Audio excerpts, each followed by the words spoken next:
Hello' guys, এই ৰভাখনত আমাৰ ঘৰৰ সকলোকে দেখিছে আৰু আমি লঘোণত আছিলোঁ। আমাৰ বৰ্তা এজন ঢুকালে, তো আজি তিলনি হয়। তাকে আমি সকলো লগ খাই কিনে তিলনি পাতিছোঁ। আৰু আমাৰ বৰ্তাজন আছিলে শিৱসাগৰ বকঠা চেতিয়া গাঁও আছিলে। তো বৰ্তা বয়স হোৱাই নাছিলে, প্ৰেছাৰ ষ্ট্ৰ'ক হৈ ঢুকালে। বৰ্তা য'তে আছে যাতে ভালে কুশলে থাকে তাকে কামনা কৰিছোঁ আমি।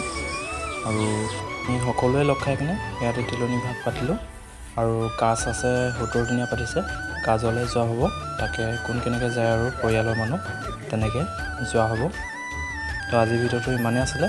আৰু যদি ভিডিঅ'টো ভাল পালে লাইক কৰিব আৰু মোৰ চেনেলটো যোনে যোনে ছাবস্ক্ৰাইব কৰা নাই ছাবস্ক্ৰাইব কৰি দিব। তো আজিলৈ ভিডিঅ'টো ইমানেই। বাই গাইজ।